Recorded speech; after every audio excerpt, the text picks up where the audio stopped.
From JBS Studios in Greater New York, this is the JBS News Update with Teisha Bader. I'm Teisha Bader with the JBS News Update for Friday, October the 5th, 2018. Some 20,000 Palestinians took part in violent riots at the Gaza security fence today, burning tires, throwing rocks, and explosive devices at IDF soldiers, including 10 rioters who were spotted breaching the security fence to throw grenades at IDF soldiers and then retreat to Gaza.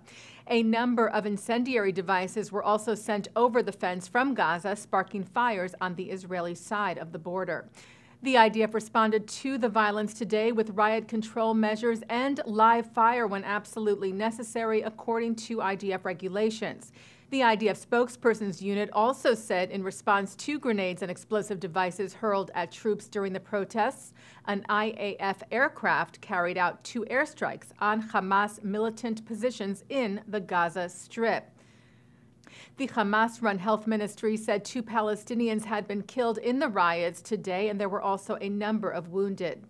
And Israeli reinforcements were ordered to the area as Israel enters its 7th month of riots.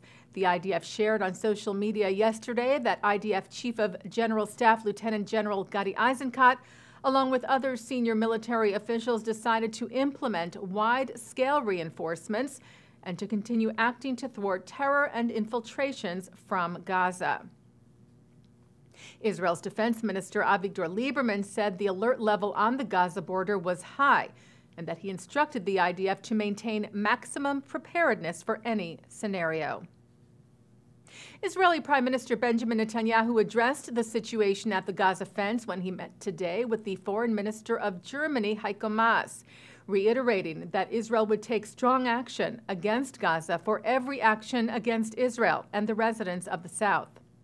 During the meeting, Netanyahu also spoke of the visit this week by Germany's Chancellor Angela Merkel and called Israel's relationship with Germany one that should give hope to the world. We overcame the horrors of the past. We never forget them. We never forget. And you will never forget. But we've transformed our relationship into a warm and constructive friendship. And there's something else. There's this newfound cooperation that opens tremendous vistas into the future. I think the example of Israel and Germany offers hope for all the people of the world. And it shows how we can transform history and come together to build a better and safer world. Prosecutors in Sweden are urging their country's Supreme Court to reject a lower court's decision not to deport a Palestinian immigrant who firebombed a synagogue.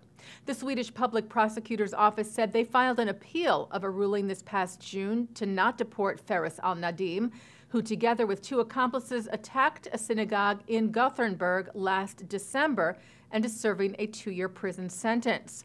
President of the Council of Swedish Jewish Communities, Aaron Verstandig, in a statement on Facebook, said the prosecutor's call to appeal and open the door for deportation was an important decision. While students at Columbia University in New York City held a demonstration against the school's inaction in response to complaints of harassment by pro-Palestinian groups against Jewish and pro-Israel students. The Columbia chapters of Students Supporting Israel, or SSI, and Alums for Campus Fairness staged the protest outside the main gates of the school yesterday afternoon, and later wrote on social media, "Our goal was to show the Columbia University administration that Students Supporting Israel, its members and supporters, are not going to sit back while Columbia ignores our multiple harassment complaints." During the protest yesterday, 3 supporters of the JDL, the Jewish Defense League, showed up wanting to take part. But SSI said because we strongly condemn the beliefs and actions of those who associate with JDL in any capacity, our leadership immediately and sternly asked these individuals to leave the premises. However, JDL members refused and proceeded to protest in a provoking manner, including swearing at pro-Palestinian demonstrators. The SSI group apologized for any distress, saying we did not intend on allowing such an extreme group of individuals to attend. Jewish musician and singer Marty Balan died last week. Balan, who was born Martin Gerald Buchwald to Jewish parents in Cincinnati, was the co-founder of the 1960s rock band Jefferson Airplane, with whom he was inducted into the Rock and Roll Hall of Fame in 1996. Balan also won a Grammy Lifetime Achievement Award. He passed away in Tampa, Florida at the age of 76. An exhibition showing the destruction of Jewish cemeteries in Poland opened in Poland's parliament, the Sejm, this week. The exhibit was launched by a group of non-Jewish activists called Currently Absent. The exhibit includes photographs of 10 out of 31 Jewish cemeteries in Poland documented by the group that have been destroyed and repurposed into such things as factories and children's playgrounds. The exhibit presents transparent headstones overlaid into the photos to show, the group said, the invisible presence of the destroyed culture and the Jewish community. Taking a look now at our programming for tonight on JBS for Friday, October the 5th. Live Shabbat services are coming up at 6 o'clock from New York City's Central Synagogue, followed by a Shabbat a cappella concert. At 8, we hear from Rabbi Meir Lau at the 92nd Street Y. At 9, it's the film A Jewish Spirit Sings.